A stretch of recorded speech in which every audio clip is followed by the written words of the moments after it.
I am Dr. Kenyaju Nganga, welcoming you to Sense 101 Life Club, where we train, coach, and mentor in life skills to inspire people to achieve their God-given destinies. Sense 101 Life Club, inspiring generations. Prison break, prison break. You know, very few of us like talking about money, although everybody does something about money. I read a quotation by Zig Ziglar once saying, money won't make you happy, but everybody wants to find out for themselves. On the Gotta Have It scale, money ranks so closely to oxygen, it might be rated number 2. And a gentleman by the name Clinton Jones takes the joke slightly further and says, I have never been in a situation where having money made it worse. We grew up in an environment where our parents captured us to work very hard and get good grades so that we get a good job. That's about our education system, and that's about our worldview tonight. But I know that many of us listening to me here are either victims or about to be victims of layoffs, job losses, downsizing, or even organizational restructuring. And there is someone listening to this voice tonight who gets very nervous and anxious every time they hear there are appraisals going on in their company. And they would want to quit, but they can't. The reality on the ground cannot allow them. There's a true mortgage, there's a true car loan, there's some school fees to be paid. The realities are grave. They are conscious of the fact that what they are paid is a meager percent of the profit their role plays in that organization. A minute percent of the effort you play in that organization. Regrettably, if you continually do what you hate to do, you'll eventually hate yourself. But again, you take solace in the fact that you have some pension, some benefits. You have a company car that they have given you. You have some medical scheme. And you feel that you've spent too many years in your corporate ladder, such that now quitting will drain it to the waste. Deep down your heart, you know that designing yourself around your job is far more rewarding than designing your job around you. But you feel you have sold yourself into indentured servitude. You played as a pawn in somebody else's game. You've tried to push through the crowds, toppling the employees around you to get corporate recognition. And if you've been doing that and you're in our midst, by now it has come to your realization that for you to reach the top on your corporate, in the organization where you're working for, then you've got to play by the set rules to the core. Unwittingly, it has reduced you to a genetic copy, a corporate replica, an industrial cog, a commercial clone, a dispensable commodity, collectively commonly known as human resource. You don't like the situation, but you wouldn't want to disclose this to anyone. You perhaps don't like your job, but you wouldn't want to admit tonight. And this meeting is specifically for the man or the woman hearing my voice who knows that she was created to live abundantly, not sufficiently. The person who've come to the realization that job security is an oxymoron.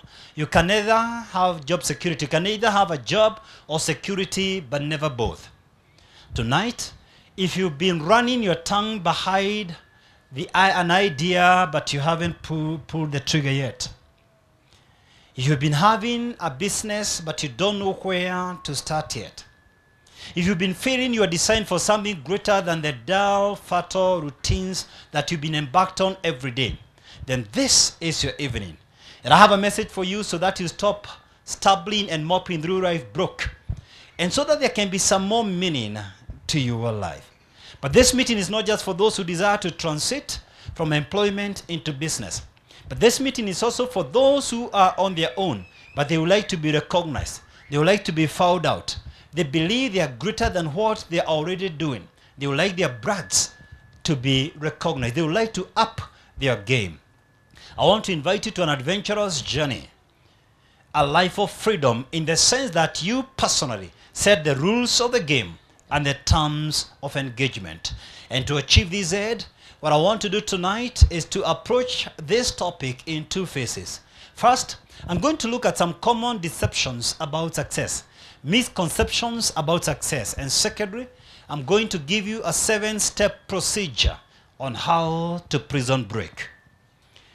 On the very first part of my presentation tonight, misconceptions about success, I borrowed heavily from many writers, among them John Maxwell's Today Matters. I do an average of about 100 meetings every single year, so I'll also bring a lot of experience that I've encountered on one-on-one. Besides, I'll also bring my personal experience as an entrepreneur. I've never had a pay slip. I can speak with authority how you need to set out your own enterprise. So allow me to share with you some 10 misconceptions about success. Number 1. Some people believe success is limited. And if you believe success is limited, then you fight it. You give up on success. You believe it was designed for someone else. You know, one of the Forbes magazine this year, they say that Bill Gates is worth 79 billion US dollars. If you get time, pick a calculator and try to do some maths. If this man spent 1 million US dollars every single day, that's approximately 100 million Kenya shilling. It will take him 216 years to finish his money. That's assuming there is no interest on his money, but that's not the case. The article suggested if he didn't work for a single day, he would still make 4 million US dollars. If then he spent 1 million US, he would still have a surplus of 3 million US dollars. That means on simple interest, it will take him 648 years to finish his money. I pray that God gives him a long life. And think about that. When we hear that kind of success, we say this is impossible for the Kenyan economy. We say this is impossible for Laikipia County. And I want to suggest today that success is not rationed. Success is not in short supply. Whether you carry a teaspoon or a water bucket to the sea, none of the containers can drain the sea waters. The limiting factor is your thought, your mind. You see, the number one reason why a lot of people die living below the life of mediocrity, it is not because they set many goals and failed, but it's because they set impotent goals and achieved them. Put it in simple language, they set very simple goals, very small goals, and achieved goals that never made a difference in their lives. Did you know if you swim in a kid's pool, you can cause convocation? And I suggest it's time you get into the adult swimming pool, into the deep end. Because only you can limit yourself. All limitations are self-imposed. There was an experimenter one time who took a glass like this and decided to put some fleas, the ones that attack dogs. The fleas were just there at the glass, and then he put a metallic lid. And the fleas tried to jump out. The lid was painful. After several trials, they gave up on the mission. Then the experimenter decided to remove the lid. And although the fleas were free to flee, they never flee. They never left the glass. They were already conditioned to remain in the glass. They were in a self-imposed prison. Could that be you tonight? That you're in a free market economy, but you never see nor seize opportunities. Misconception number 2. Some people believe success is mystical.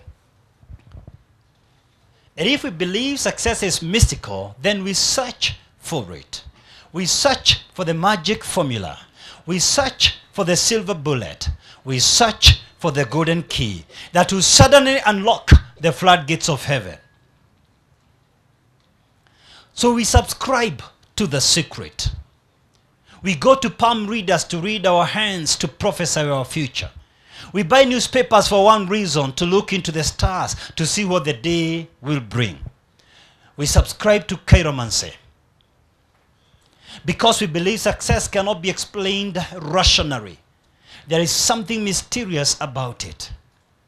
Let me suggest tonight I've got the golden key that will unlock your secret. I read somewhere, now unto him who is well able to do exceedingly abundantly above all that we can ever ask, think, or imagine, according to the power that works within us. Ephesians 3:20. That power works within us. Stop searching for solutions in black magic. Stop searching for solutions in the name of the secret. God has put within you the seeds of greatness. Within you is a destiny. Misconception number 3. Some people believe success is fate. And if we believe success is fate, then we surrender to fate. We surrender to it. We begin to believe we have no control over it. You know, one of the most prolific writers on adult education, Paulo Freire, a Brazilian writer, he talks of 3 levels of awareness. The lowest level of awareness, he calls it magic level. And these are people who believe everything that happens to them happens because of something supernatural. They have no control over it. Look at me, everyone. Can you see me?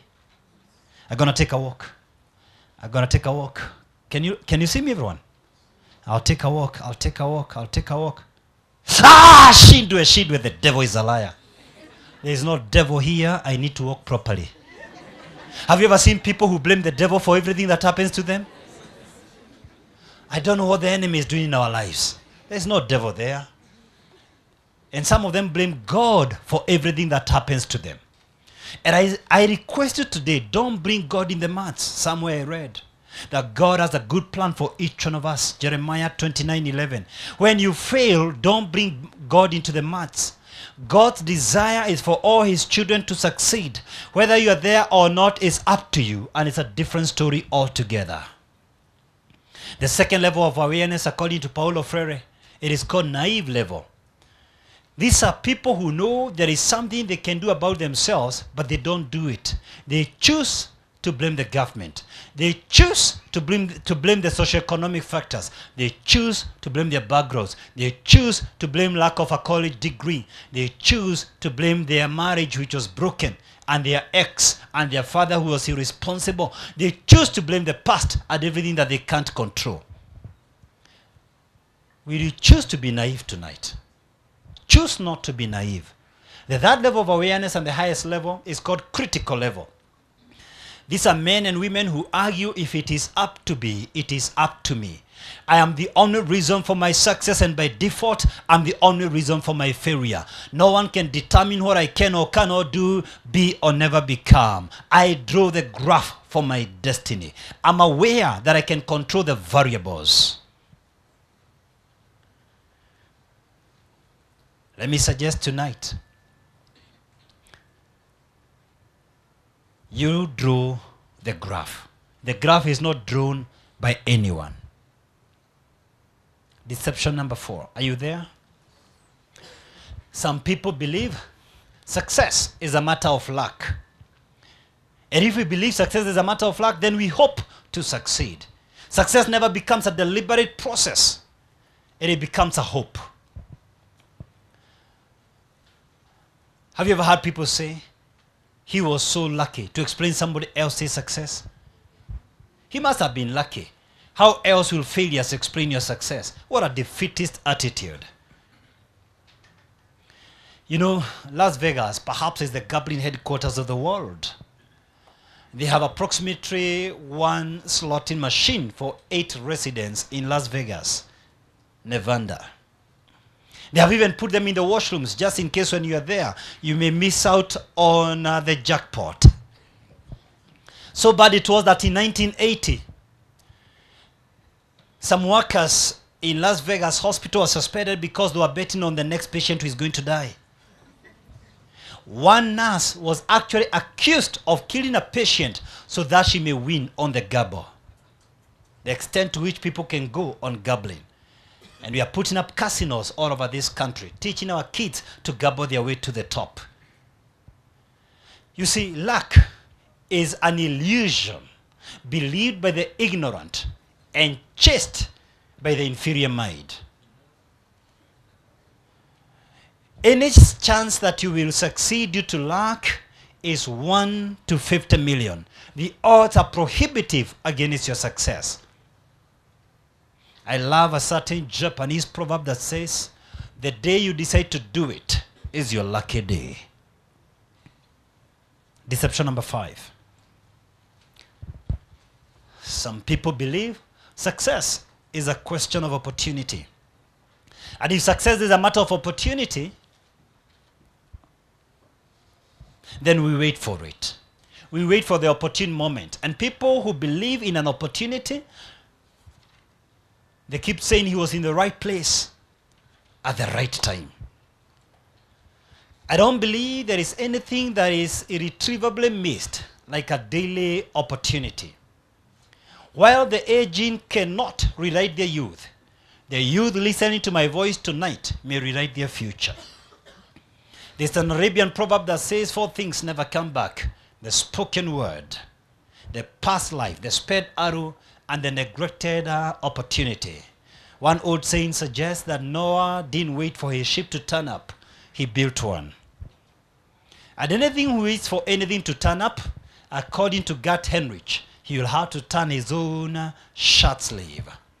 If there is such a thing as an opportunity, then I want to believe that success occurs when opportunity meets preparation.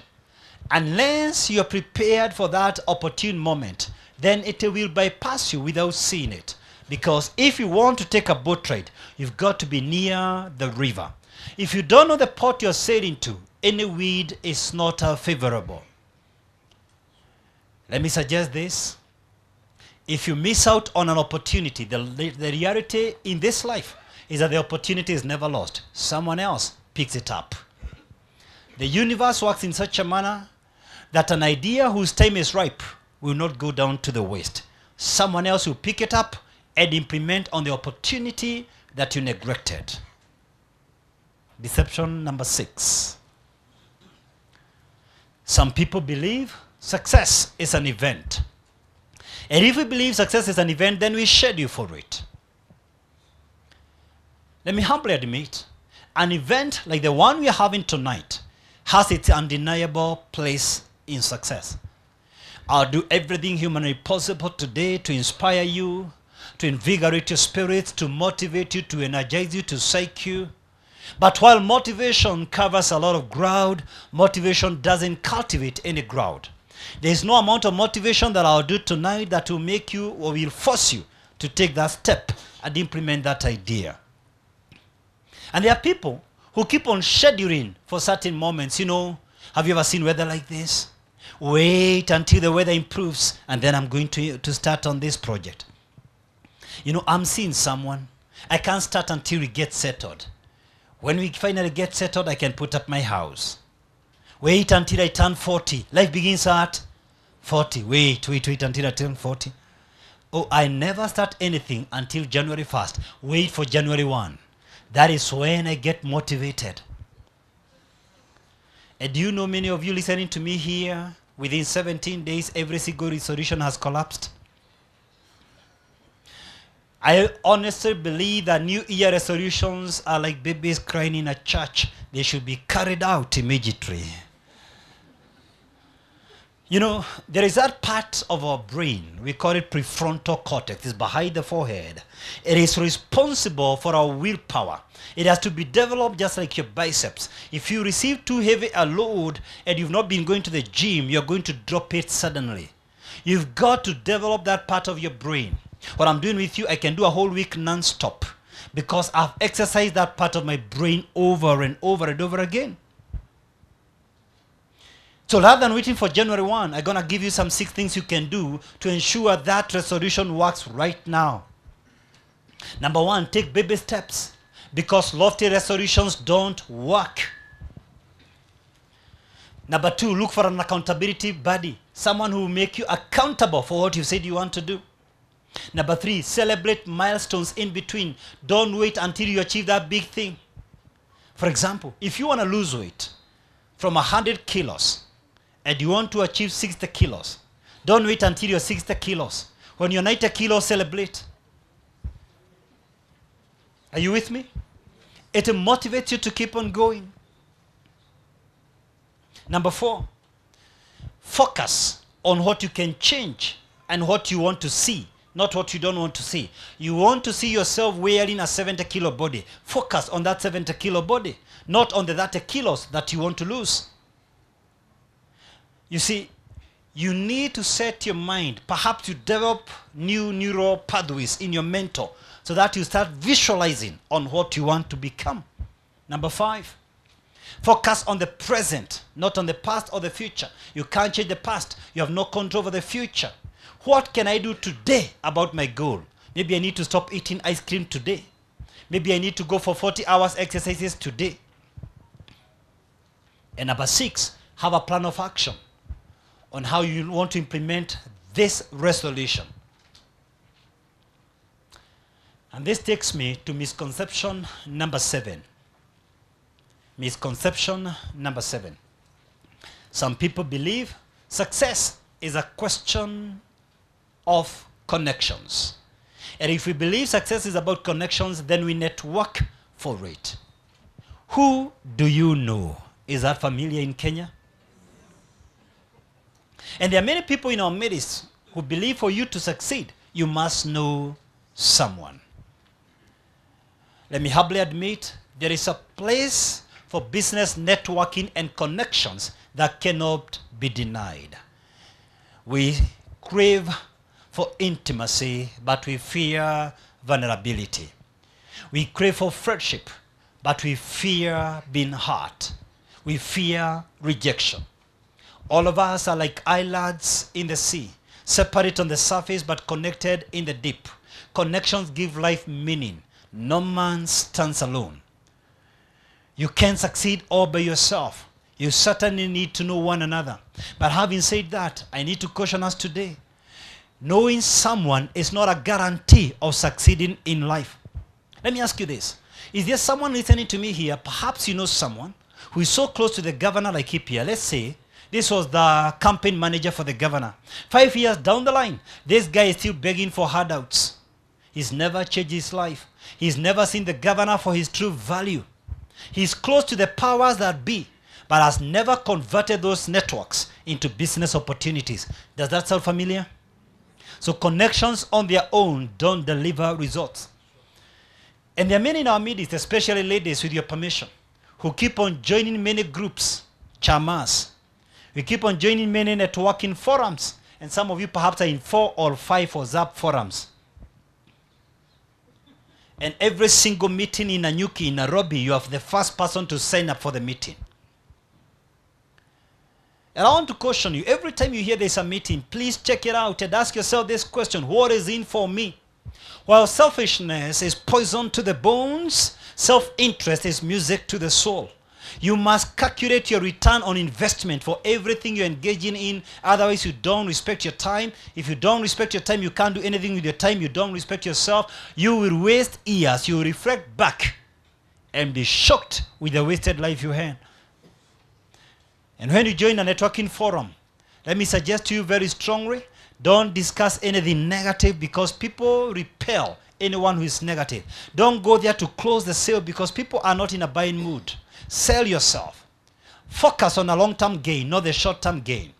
Then follow up on referrals. No one will babysit you in business. Meet after the meeting. If you have a networking social platform, as an online one, don't add noise and spam into the platform lest you lower your brand value. Stick to the core agenda of that networking forum. In fact, remember the timeless words of John Rockefeller. He said, you know, a friendship founded on business is a far better deal than a business founded on friendship. Misconception number 8. Many of us are victims of this. Most of us believe success is a matter of hard work. And if we believe success is just a matter of hard work, then we labor for it. We work for it. We toil for it. It is important for me to make a disclaimer here.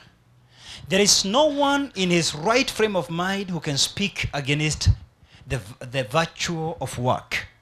Work is the price we pay to travel the highway of success.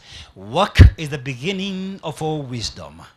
In fact, someone made a joke that the only place in the world where success comes before work is in the dictionary. We can't gainsay the importance of work. There is no substitute to hard work.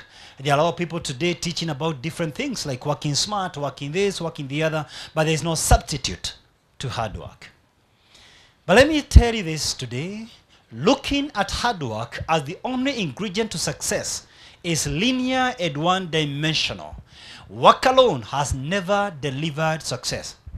If you have lived long enough like me, perhaps you have observed someone who operates a kiosk, wakes up before 4 o'clock, sleeps after midnight to take care of the last person who is sleeping.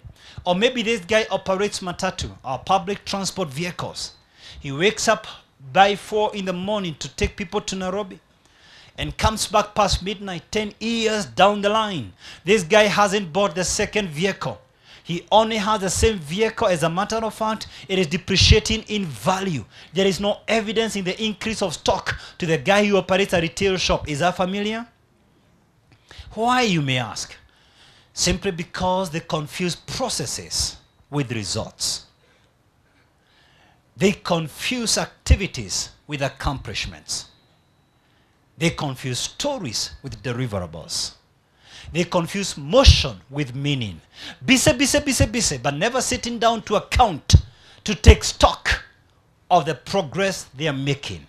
Their hands are toiling, but there is no evidence of progress. That's why in a moment I'll be flashing out for us a true and tested down-to-earth formula that will deliver for you that which you've been looking for. Misconception number 9. Some people believe success is a matter of deals.